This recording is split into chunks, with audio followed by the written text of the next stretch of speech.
बिस्मिल्लाहिर्रहमानिर्रहीम। अस्सलाम वालेकुम। आज हम करेंगे 5th जनरल साइंस बराई जमात पंजम जो कि बलूचिस्तान बोर्ड की है, उसकी पूरी बुक की एक्सरसाइजेज हैं जो आज हम कुछ मिनट की वीडियोस में इंशाल्लाह कंप्लीट कर लेंगे।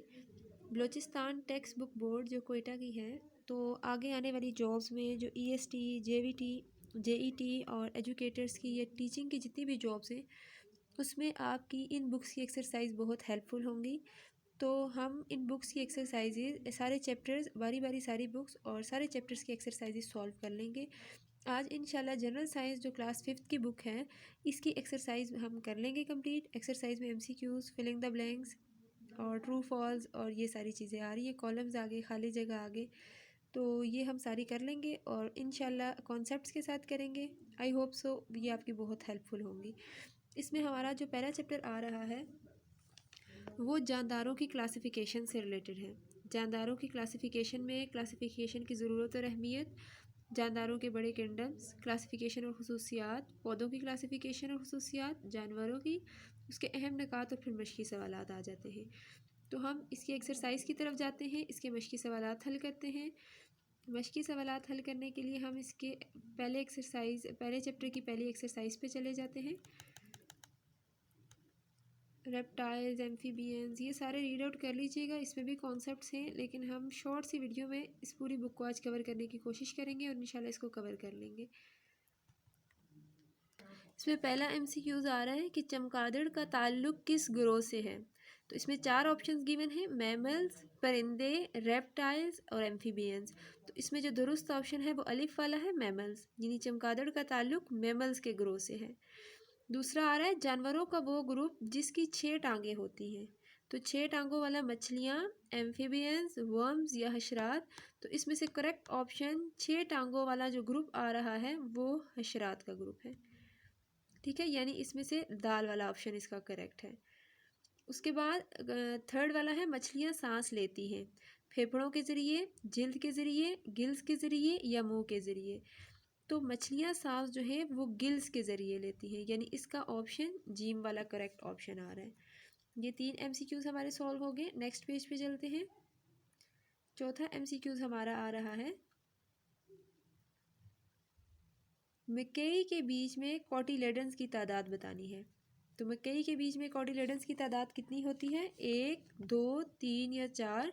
तो इसमें करेक्ट ऑप्शन हमारे पास आ रहा है अलिफ वाला कि मकई के बीज में एक ही कोटिलेडन होता है, एक कोटिलेडन, यानी इसमें कोटिलेडन की तादाद 1 होती है। तो ऑप्शन अलिफ वाला इसका करेक्ट ऑप्शन है। MCQ नंबर 5, सूरजमुखी के पौधे का ताल्लुक किस ग्रुप से है, मोनोकॉट, डाइकॉट, कॉनिफर या मॉस। तो इसका करेक्ट ऑप्शन है कि सूरजमुखी के पौधे का ताल्लुक डाइकॉट के ग्रुप से आ रहा है। तो जो ऑप्शन बी इसका आ रहा है वो करेक्ट ऑप्शन आ रहा है।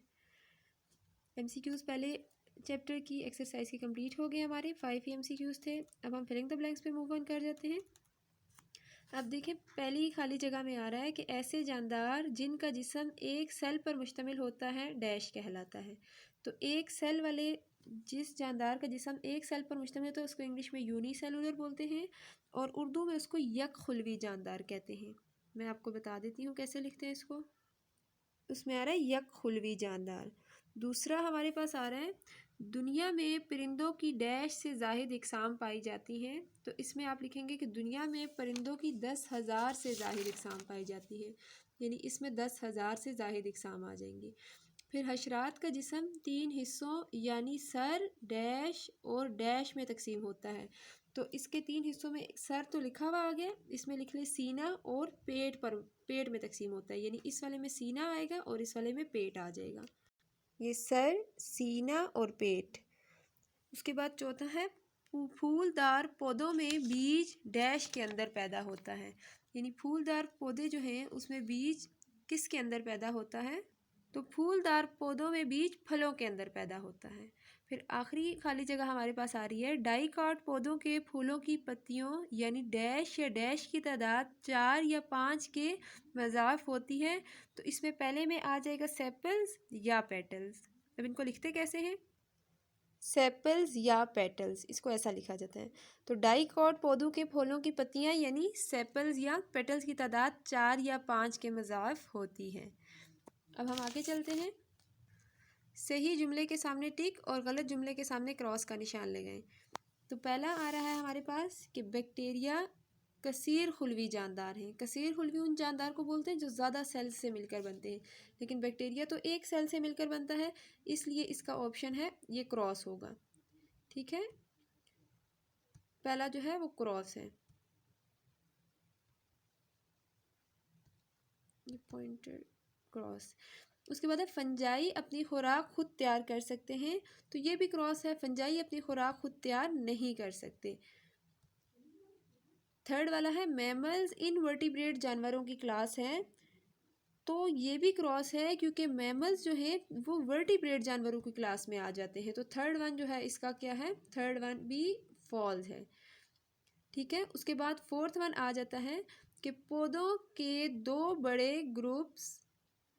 बड़े ग्रुप्स में तकसीम किया जाता है, तो ये करेक्ट है, पौधों को दो ही बड़े ग्रुप्स में तकसीम किया जाता है।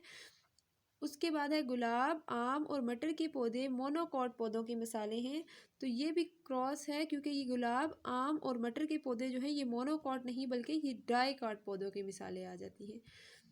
अब हम कॉलम्स कर लेते हैं। ये हमारे पहले चैप्टर के ट्रू फॉल्स भी हो गए। अब कॉलम्स मिलाएं। अब देखें दिए गए हर जानदार को बे में दिए गए मुतालिका ग्रुप से मिलाएं। अब हमने देखना है कि मेंढक किस ग्रुप में जा रहा है। तो मेंढक जो है वो यहाँ से एम्फीबियंस के ग्रुप में है, मेंढक को एम्फीबियन से ज्वाइन करा लें।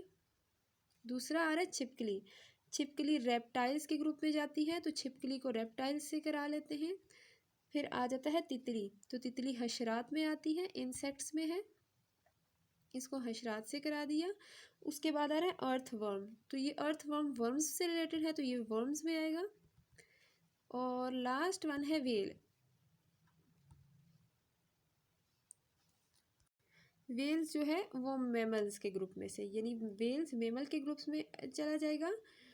मेंढक जो है वो एम्फीबियंस, छिपकली रेप्टाइल्स, तितली हशरात और वर्म जो है वो वर्म्स के ग्रुप में बिलोंग करता है। तो हमारा चैप्टर 1 की एक्सरसाइज कंप्लीट हो गई है। अब हम चैप्टर 2 पे जाते हैं और चैप्टर 2 की एक्सरसाइज को इसी तरह सॉल्व कर लेते हैं। बाब 2 जो कि हमारे पास है माइक्रो ऑर्गेनिजम्स, तो माइक्रो ऑर्गेनिजम्स की एक्सरसाइज सॉल्व करते हैं। अब हम मश्की सवालात में है दुरुस्त जवाब पर दायरा लगाएं। तो पहला हम देखते हैं इसमें से कि फंजाई कौन सी बीमारी का बाइस बनती है।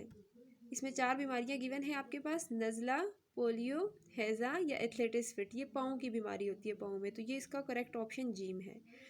उसके बाद है वायरस को देखने के लिए इस्तेमाल होती है, तो वायरस को देखने के लिए इंसानी आँख नहीं, क्योंकि वो छोटा होता है, इंसानी आँख से देखा नहीं जाता। मैग्नीफाइंग ग्लास, माइक्रोस्कोप या इलेक्ट्रॉन माइक्रोस्कोप, तो वायरसेस को देखने के लिए हम यूज़ करते हैं इलेक्ट्रॉन माइक्रोस्कोप। तो इसका ऑप्शन जो है वो दाल वाला दुरुस्त ऑप्शन है। तीसरा हमारे पास आ रहा है नमूनिया का बाइस है। इसके 4 ऑप्शंस गिवन हैं, वायरस, बैक्टीरिया, फंजाई, अलिफ बे और जीम। तो नमूनिया इसकी वजह से होता है, कौन सा वायरस है, बैक्टीरिया है, फंजाई है, अलिफ बे और जीम, तो ये तीनों की वजह से नमूनिया एक्ट करता है। वायरस की वजह से भी इंसानी जिस्म पर ये हमला कर सकता है, बैक्टीरिया की वजह से भी और फंजाई की वजह से भी। तो इसका करेक्ट ऑप्शन होगा अलिफ बे और जीम, ये वाला इसका करेक्ट ऑप्शन है। MCQ नंबर 4 पे आते हैं।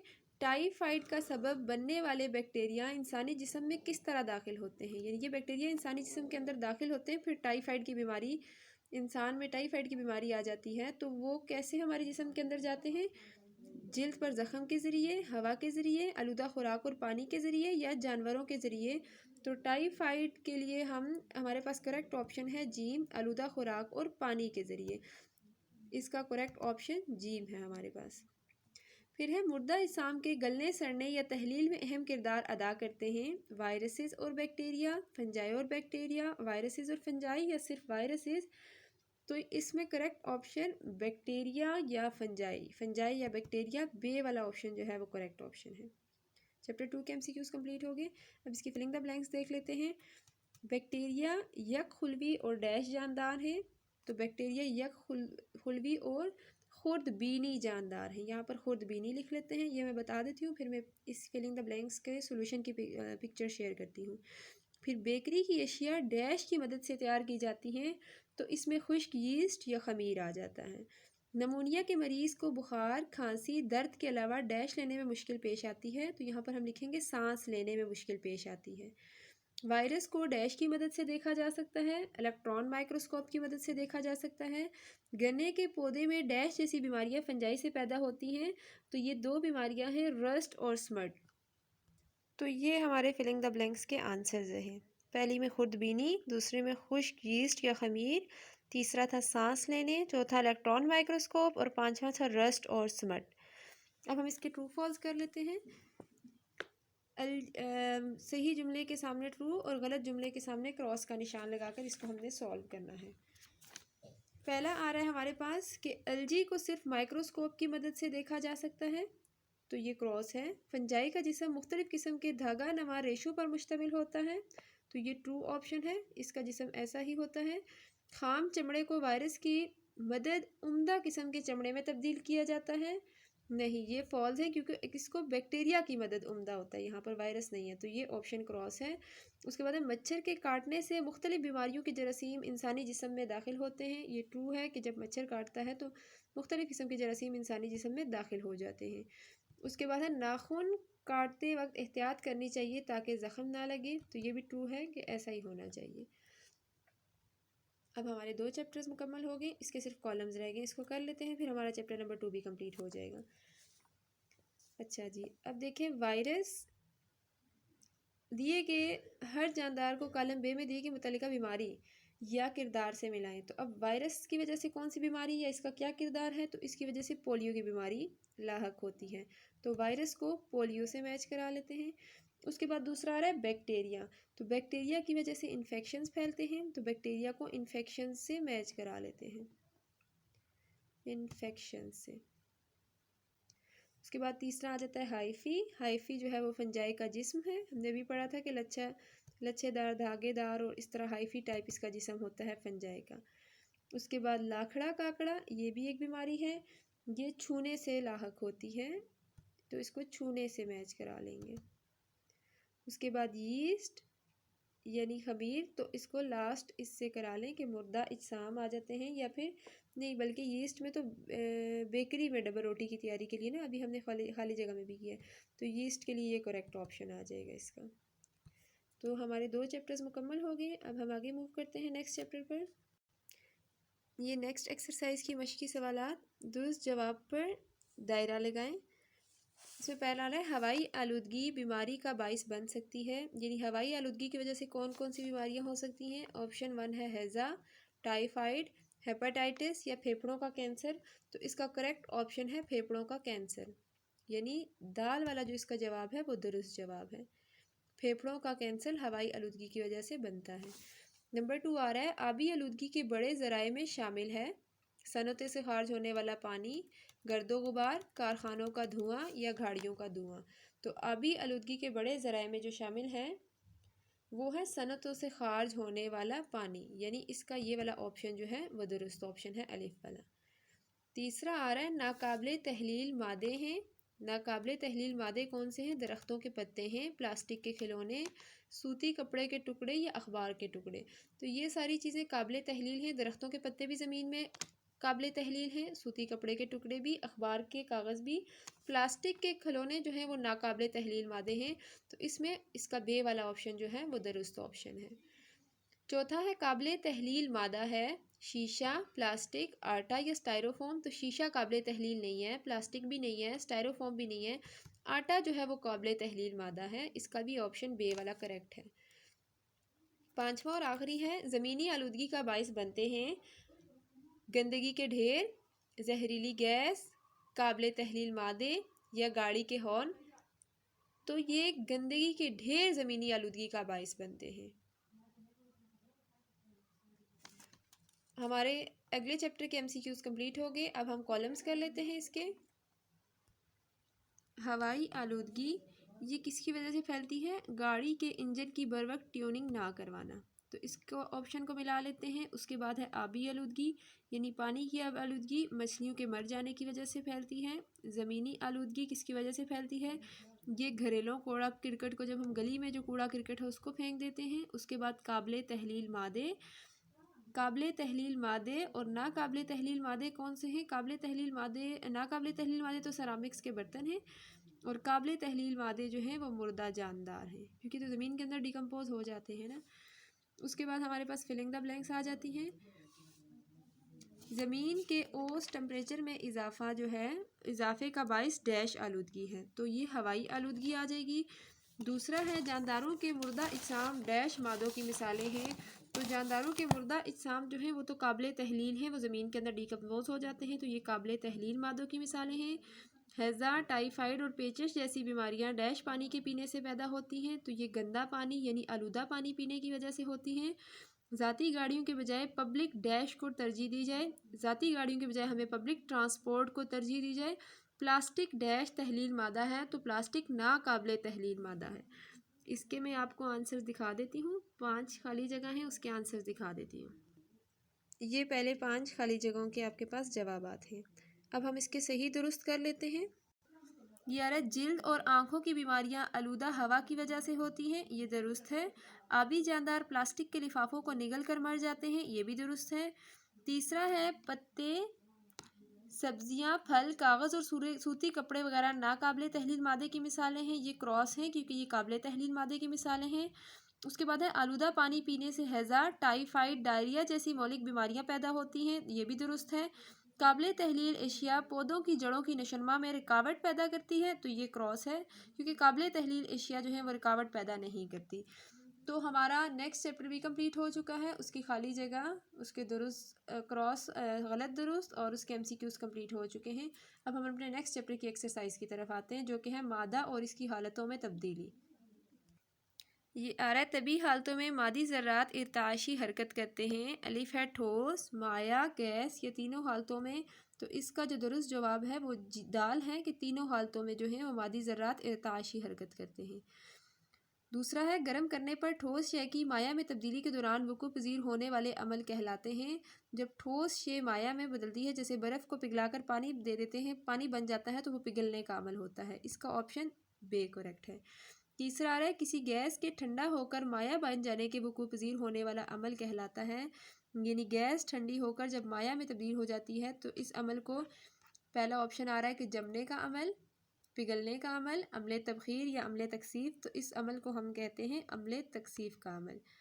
दूसरा है तबखीर का अमल हर टेम्परेचर पर जारी रहता है, ठोस एशिया की सतहों से, मादे की तीनों हालतों की सतहों से, गैस की सतहों से या मायात की सतहों से, तो ये सिर्फ मायात की सतह पर से तबखीर का अमल टेम्परेचर पर जारी रहता है। लास्ट ऑप्शन है वो अमाविल जिनका आबी चक्कर में अहम किरदार है। आप जो है वो पानी को बोलते हैं, तो आबी चक्कर में अहम किरदार वो कौन से हैं? वो तबखीर और तकसीफ के अमाविल, जीम वाला ऑप्शन इसका करेक्ट ऑप्शन है। अब हम इसकी आगे कॉलम्स कर लेते हैं, उसके बाद इसके फिलिंग द ब्लैंक्स कर लेते हैं। कॉलम्स में आ रहे हैं ठोस, तो ठोस क्या है? ज़र्रात के दरमियान मजबूत कशिश की कुव्वतें होती हैं, तो ठोस को इससे मिला लेते हैं। उसके बाद हमारे पास दूसरा आ रहा है माया। माया क्या होता है? माया जो है वो ज़र्रात की हर सिमत में आज़ादाना हरकत, ये गैस का आ जाएगा क्योंकि गैस की जो है वो ज़र्रात की हर सिमत में आज़ादाना हरकत को बोलते हैं। माया में आ जाएगा ज़र्रात की कम फासलों तक हरकत, गैस में आ जाएगा ज़र्रात की हर सिमत में आज़ादाना हरकत। ट्रांसपायरेशन का जो प्रोसेस होता है ये पत्तों से तबखीर का प्रोसेस होता है, ट्रांसपायरेशन, तो इसका करेक्ट ऑप्शन होगा पत्तों से तबखीर का प्रोसेस। और अम्ले तकसीफ के लिए बाकी बच जाता है, यह है गैस के ज़र्रात की तरतीब में तब्दीली। उसके बाद हमारे पास फिलिंग द ब्लैंक्स आ जाती हैं। वो टेम्परेचर जिस पर कोई ठोस शय पिघलना शुरू करती है डैश कहलाती है, उसको नुक्ता पिघलाव कहते हैं। दूसरा है वो टेम्परेचर जिस पर कोई माया उबलता है, उसका डैश कहलाता है, वो नुक्ता खोलाव कहलाता है। तीसरा है ठोस एशिया में ज़र्रात की तरतीब मखसूस और डैश होती है, बाकायदा होती है। पौधों के पत्तों और दीगर हिस्सों से पानी के अखराज का अमल डैश कहलाता है, ये ट्रांसपायरेशन कहलाता है। सुबह सवेरे टेम्परेचर कम होने के बायस हवा की नमी डैश की सूरत में फूलों और पत्तों पर नमदार होती है, तो ये शबनम की सूरत में फूलों और पत्तों पर नमदार होती है। तो इसके ऑप्शंस की मैं पिक्चर आपको दिखा देती हूँ। तो ये रहे फिलिंग द ब्लैंक्स के आंसर, नुक्ता पिघलाव, नुक्ता खोलाव, बाकायदा, ट्रांसपायरेशन और शबनम। अगला चैप्टर है हमारा कुव्वतें और मशीनें, फोर्सेस एंड मशीन्स। इसकी एक्सरसाइज हम सॉल्व कर लेते हैं। इसके मश्की सवालात हैं। पहला आ रहा है फ्रिक्शन से पैदा होती है रोशनी, ठंडक, हरारत या हरकत। तो इसका करेक्ट ऑप्शन है हरारत पैदा होती है, जीन वाला। दूसरा आ रहा है वज़न की पैमाइश के लिए इकाई कौन सी है, किलोग्राम, मीटर, न्यूटन या सेकंड। तो वज़न की पैमाइश जो है वो न्यूटन में की जाती है, इसका करेक्ट ऑप्शन जीम है। तीसरा एमसीक्यूज देख लेते हैं। अगर ज़मीन पर किसी जिस्म की कैमियत m1 और चाँद पर इसकी कैमियत m2 हो तो m1 m2 के बराबर होगा, बराबर नहीं होगा, ग्रेटर होगा या लेसर होगा। तो ज़मीन की कैमियत कहीं पे भी चले जाओ वो बराबर ही होती है। तो इसीलिए अगर ज़मीन पर m1 है तो चाँद पर m2 है, तो दोनों बराबर होंगी, इसलिए m1 is equal to m2। Option A जो है वो करेक्ट ऑप्शन है। उसके बाद लीवर की इकसाम, लीवर की कितनी इकसाम है, 2, 3, 4 या 6। तो करेक्ट ऑप्शन है कि लीवर की 3 इकसाम है, ये बे वाला ऑप्शन करेक्ट है। वो नुक्ता जिसके गिर्द लीवर घूमता है उसको क्या कहा जाता है, जिस नुक्ते के गिर्द लीवर घूमता है उसको फलक्रम कहते हैं। उसके बाद हम इसके कॉलम्स कर लेते हैं और इसके बाद फिलिंग द ब्लैंक्स करके चैप्टर भी कवर कर लेते हैं। इसके कॉलम्स में आ रहा है प्लास, ये लीवर की कौन सी किस्म है, दरवाज़ा, चिमटा, तराजू और स्प्रिंग बैलेंस। तो प्लास पहली है, दरवाज़ा दूसरी, चिमटा तीसरी किस्म आ रही है। प्लास लीवर की पहली किस्म, दरवाज़ा लीवर की दूसरी किस्म, चिमटा लीवर की तीसरी किस्म और तराजू जो है वो कैमियत की पैमाइश के लिए, स्प्रिंग बैलेंस जो है वो वज़न की पैमाइश के लिए। अब देखें प्लास लीवर की कौन सी किस्म में आ रहा है, इसको मैच करा लेते हैं। दरवाज़ा कौन सी किस्म में आ रहा है, चिमटा कौन सी किस्म में आ रहा है, तराजू कौन सी किस्म में आ रहा है। तो आपके पास यहाँ पर एक्सरसाइज में पीछे चले जाते हैं हम, मैं यहाँ पर आपको दिखाती हूँ। ये सारे एमसीक्यूज यहाँ पर कॉलम सॉल्व किए हुए हैं। ये देखें लीवर की तीसरी किस्म में क्या आ रहा है, चिमटा, ये बना हुआ है, ठीक है। तो चिमटा जो है वो लीवर की तीसरी किस्म में आ गया, ये रहा। अच्छा, और अगर पीछे चले जाते हैं हम, प्लास था वो लीवर की, ये देखें दरवाज़ा, दरवाज़ा लीवर की कौन सी किस्म है, लीवर की दूसरी किस्म में दरवाज़ा आ रहा है, ये रहा दरवाज़ा, ये लीवर की दूसरी किस्म में आ गया। एक स्टेप और पीछे चले जाते हैं, तीसरा प्लास था हमारे पास, ये लीवर की इकसाम, इसमें ये प्लास, ये लीवर की पहली किस्म में प्लास आ गया। तो वो कॉलम जो थे वो ठीक गिवन थे, एक ही सीक्वेंस से सारे गिवन कर दिए गए थे। ये हम चेक कर लेते हैं अब इसको, ये हमारे पास सॉल्व किए हुए। अच्छा, उसके बाद जो है तराजू वो कैमियत की पैमाइश के लिए इस्तेमाल किया जाता है और स्प्रिंग बैलेंस जो है वो वज़न की पैमाइश के लिए इस्तेमाल किया जाता है। अब इसकी हम फिलिंग द ब्लैंक्स कर लेते हैं। फ्रैक्शन किसी जिस्म की डैश मुखालिफ सिमत में हरकत सिमत में अमल करती है, तो हरकत की मुखालिफ सिमत में अमल करती है।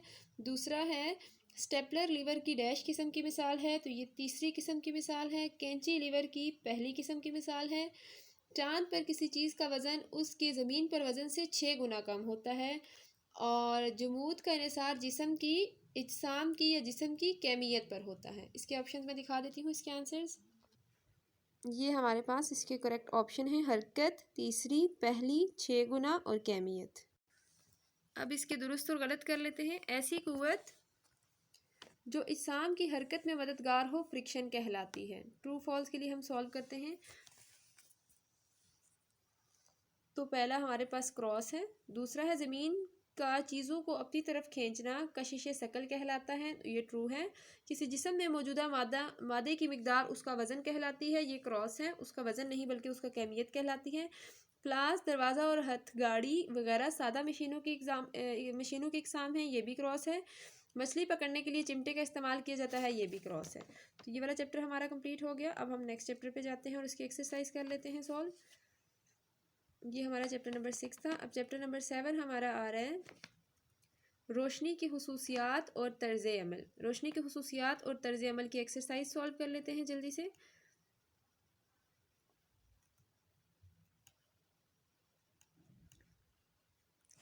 इसमें मश्की सवालात में पहला आ रहा है हमारे पास लोमिनेंस ऑब्जेक्ट ये खुद रोशन नहीं होते, खुद रोशन होते हैं, रोशनी को गुजरने नहीं देते या रोशनी को गुजरने देते हैं। तो इसमें ऑप्शन बी इसका करेक्ट है कि खुद रोशन होते हैं। दूसरा है नॉन ल्यूमिनस ऑब्जेक्ट्स कौन से होते हैं, सूरज है, चांद है, रोशन बल्ब है, ये टॉर्च है।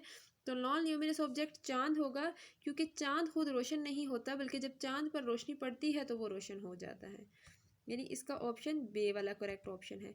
तीसरा आ रहा है नीम शफाफ शय, यानी आधी शफाफ शय कौन सी होती है? साफ शीशा, साफ पानी, लकड़ी या टिश्यू पेपर। तो साफ शीशे में से भी लाइट गुजर जाती है, साफ पानी में से भी, लकड़ी में से तो बिल्कुल भी नहीं गुजरती। तो टिश्यू पेपर जो है वो नीम शफाफ है, इसमें से आधी लाइट गुजर जाती है। उसके बाद है रोशनी सफ़र करती है दायरवी रास्ते में, अमूदी रास्ते में, ख़त्ते मुस्तकीम पर या मुंतशिर रास्ते में। तो रोशनी हमेशा ख़त्ते मुस्तकीम यानी सीधे रास्ते पर हरकत करती है, बिल्कुल स्ट्रेट। उसके बाद है चांद ग्रहण रोनमा होता है कब? कब होता है? जब चांद सूरज और ज़मीन के दरमियान आ जाता है, ज़मीन सूरज और चांद के दरमियान आ जाती है, या सूरज ज़मीन और चांद के दरमियान आ जाता है, या सूरज गुरूब हो जाता है और अंधेरा छा जाता है। तो इसका करेक्ट ऑप्शन होगा कि ज़मीन जब चांद और सूरज के दरमियान आ जाती है तो चांद ग्रहण रोनमा हो जाता है। हमारे MCQs मुकम्मल हो गए। अब हम इसके साथ कॉलम्स देख लेते हैं। कॉलम्स में है 14वीं रात, तमाम लोमिनस ऑब्जेक्ट्स हैं, तमाम नॉन लोमिनस ऑब्जेक्ट हैं, गैर शफाफ एशिया और शफाफ एशिया। तो आप देख लें, अभी हमने लोमिनेंस और नॉन लोमिनेंस की। तो 14वीं रात का गोल चांद, तमाम लोमिनस ऑब्जेक्ट्स कौन से होते हैं? लोमिनस ऑब्जेक्ट्स वो वाले ऑब्जेक्ट्स होते हैं जिनकी लाइट होती है अपनी, और जैसे सूरज, बल्ब और टार्च हो गया। नॉन ल्यूमिनस ऑब्जेक्ट्स के अंदर चांद, ज़मीन और मरीख आ गए। गैर शफाफ एशिया जिसके अंदर से लाइट नहीं पास हो सकती, वो लकड़ी, गत्ता और ईंट है। और शफाफ एशिया के अंदर पानी वगैरह आ जाता है। अब हम इसकी फिलिंग द ब्लैंक्स कर लेते हैं। रोशनी के रास्ते में जब एक गैर शफाफ चीज़ आती है तो डैश बनता है, इसमें आ जाएगा साया बनता है। जब ज़मीन सूरज और चांद के दरमियान आ जाती है तो इसे डैश कहते हैं, इसे फिर चांद ग्रहण कहते हैं। तीसरा है नए चांद से मुकम्मल चांद और फिर नया चांद बनने के लिए डैश दिन लगते हैं, तो ये 29.5 डेज यानी 29.5 दिन लगते हैं। ऐसी एशिया जो कुछ रोशनी को अपने अंदर से गुजरने देती हैं वो डैश कहलाती है, वो नीम शफाफ कहलाती हैं। पिन होल कैमरे का सुराख बड़ा होने की सूरत में अक्स डैश हो जाता है तो वो धुंधला हो जाता है। इसके आंसर्स में दिखा देती हूँ। ये साया, चांद ग्रहण, 29.5, नीम शफाफ और धुंधला। अब इसके बाद हम इसके दुरुस्त और गलत जवाबात की निशानदेही कर लेते हैं, फिर ये चैप्टर भी कंप्लीट हो जाएगा इंशाल्लाह।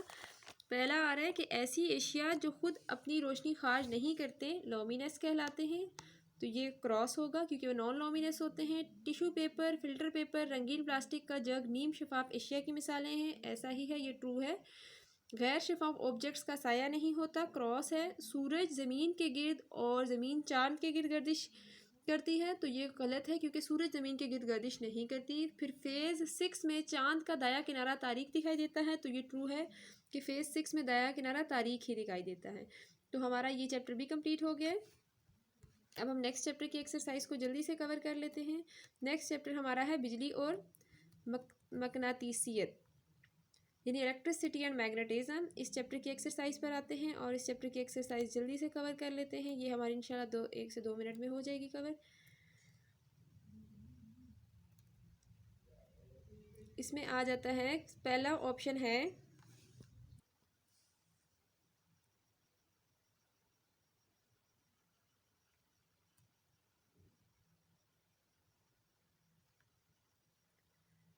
अब हम इसकी फिलिंग द ब्लैंक्स कर लेते हैं। कॉलम्स भी हो गए हमारे, MCQs भी सॉल्व हो गए।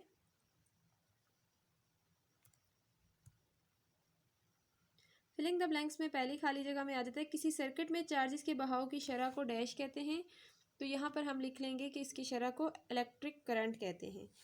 दूसरा आ रहा है कि मकनातीस डैश की बनी एशिया को अपनी तरफ खींचता है, तो ये लोहे, निकल और कोबाल्ट से बनी एशिया को अपनी तरफ खींच लेता है। मुखालिफ चार्जेस एक दूसरे को डैश करते हैं तो कशिश करते हैं। एक मकनातीस के गिर्द जहाँ तक मकनातीसी असर होता है मकनातीसी डैश कहलाता है, ये इसका फील्ड मकनातीसी मैग्नेटिक फील्ड कहलाता है। मकनातीसी कुतुब नमा की सुई हमेशा डैश सिमत में ठहरती है, तो ये शुमालन जुनूबन सिमत में ठहरती है। मैं इसके ऑप्शंस आपको दिखा देती हूँ, साथ ही ट्रू फॉल्स भी कर लेते हैं। वो रास्ता जिस पर बरकी चार्ज बहता है स्विच कहलाता है, ये फॉल्स है। इलेक्ट्रिक सर्किट में इस्तेमाल होने वाला हिफाजती आला फ्यूज़ कहलाता है, ये ट्रू है। साउथ और नॉर्थ मकनातीस के 2 पोल्स हैं, ये भी ट्रू है, दुरुस्त है। बरकी मकनातीस मुस्तकिल मकनातीस होते हैं, ये फॉल्स है। सादा बरकी मकनातीस एक कॉइल पर मुश्तमिल होता है, ये भी ट्रू है। हमारा ये वाला भी चैप्टर कंप्लीट हो गया है।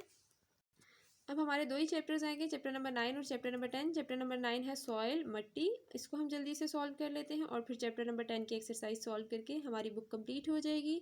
क्लास 5th की जो साइंस की बुक है वो आज हमारी एक्सरसाइज उसकी कंप्लीट हो जाएगी। इसमें पहले आ जाते हैं MCQs में। बाब 10 आ रहा है निज़ाम शमसी, लास्ट एक चैप्टर है हमारा, इसकी एक्सरसाइज कवर कर लेते हैं। निज़ाम शमसी की एक्सरसाइज पर आते हैं। इसमें पहला आ रहा है हमारे पास, सूरज के करीब तरीन पाए जाने वाला सियारा कौन सा है? तो सूरज के करीब पाए जाने वाला सियारा जो है वो मरकरी है। उसके बाद है सुर्ख सियारे के नाम से मशहूर है, तो मार्स को जो है वो सुर्ख सियारा भी कहा जाता है, ये सुर्ख सियारे के नाम से मशहूर है। तीसरा है मार्स का अपने महवर के गिर्द एक चक्कर मुकम्मल कितने दिनों में करता है? ये 24 आवर्स में यानी 24 घंटों में अपना एक चक्कर मुकम्मल कर लेता है। जी इसका दुरुस्त ऑप्शन है। उसके बाद चौथा आ रहा है निज़ाम शमसी का सबसे बड़ा सियारा कौन सा है? तो सबसे बड़ा सियारा जो आ रहा है वो जुपिटर आ रहा है। अलिफ वाला ऑप्शन इसका दुरुस्त है। निज़ाम शमसी का सबसे दूर सियारा कौन सा है? तो वो भी जुपिटर ही आ रहा है। उसके बाद हम इसके कर लेते हैं कॉलम्स। कॉलम्स के बाद हम कर लेते हैं इसकी फिलिंग द ब्लैंक्स। पहले फिलिंग द ब्लैंक्स कर रहे थे, फिर कॉलम मैच करा देती हूँ। सियारा डैश के गिर्द गर्दिश करता है, तो सियारा सूरज के गिर्द गर्दिश करता है। चांद ज़मीन के गिर्द डैश दिनों में एक चक्कर मुकम्मल करता है, तो ये 28 डेज यानी 28 दिन आ जाएंगे। सूरज में बड़ी मिकदार में पाई जाने वाली गैस हाइड्रोजन है। यूरेनस में सब्जी माइल नीला रंग डैश गैस की वजह से होता है, ये मीथेन की वजह से होता है। और निज़ाम शमसी का दूसरा बड़ा सियारा ज़हल है।